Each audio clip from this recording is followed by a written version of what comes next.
Hello friends, my name is Gabriel Pereira. I am an organ donation ambassador from the Mohan Foundation. Few years back, we had a kidney failure in our family, which motivated me to take up this mission and spread the awareness on organ donation. I have put together a couple of videos which will give a better understanding towards the concept of organ donation. Let's give the gift of life to the people suffering from end stage organ failure. Thank you.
I am Dr. Sandeep Vash, and I have been a practicing neurosurgeon for the past 20 years.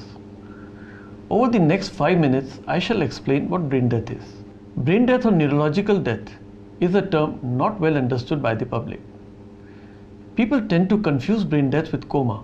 This animation will explain what brain death is and how it is substantially different from coma. Let us start by understanding anatomy.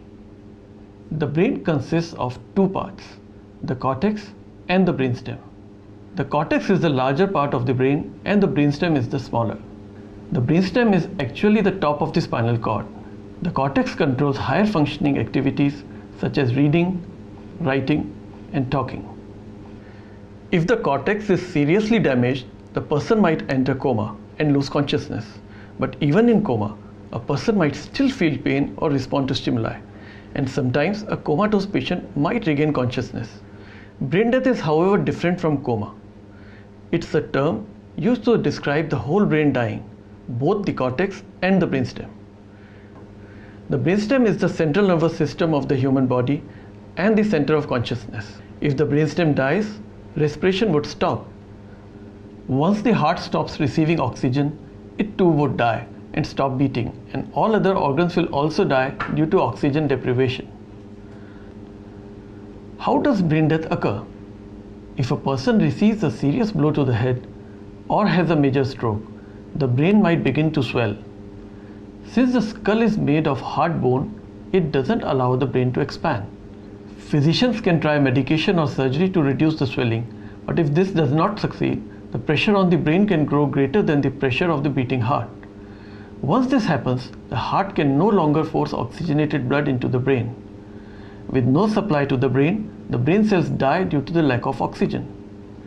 In fact, the cells don't just die. A process called lysis begins where cells begin to liquefy. This liquefaction makes the brain death irreversible.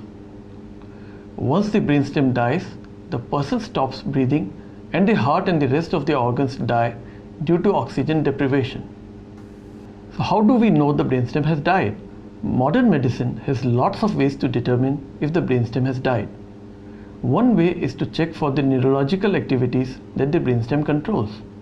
If the person is not conscious, cannot breathe, cannot swallow or cough, pupils do not respond to light, these are all signs the brainstem has died. In India, the Transplantation of Human Organs Act of 1994 specifies a series of tests that need to be performed by a team of 4 doctors before brain death is declared. The tests are performed twice with an interval of 6 hours. But how is it possible for the heart of a brain dead patient to keep beating? Where does the heart get oxygen from? The patient has been put on a ventilator to help him breathe. Afterwards, the brainstem dies. Even though the brainstem is dead and the lungs no longer function, the heart continues to beat because it is artificially being supplied oxygen from the ventilator. If the brainstem and the rest of the brain is dead, what is instructing the heart to beat? The heart is independent of the brain and is simply an automatic pump. As long as the heart gets oxygen from the ventilator, it will continue beating for a short period of time. After the onset of brain death, if the deceased is left on the ventilator, how long would the dead body's heart continue to beat? The heart can beat for a few more hours, sometimes even a few weeks. On an average, the heart would beat for 2 or 3 days and then die. Brainstem death is death. It is irreversible and systemic failure of all organs is inevitable. No one has ever woken up from brain death. If brain death means the patient has died, why does the body feel warm to the touch and looks like it's sleeping? The human being, the organism, is dead, but the organs, such as the heart, are kept alive for a few more days, giving the appearance of a sleeping person.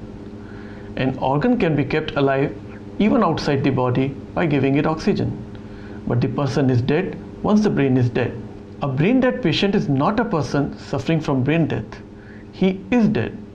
Once death has been established, the question facing the family in that situation is what to do. Should the family wait till their loved one's heart stops beating, or should they express their wish to donate organs and save other people's lives? Emotionally, it's a difficult choice, and every family has to do what they feel is right.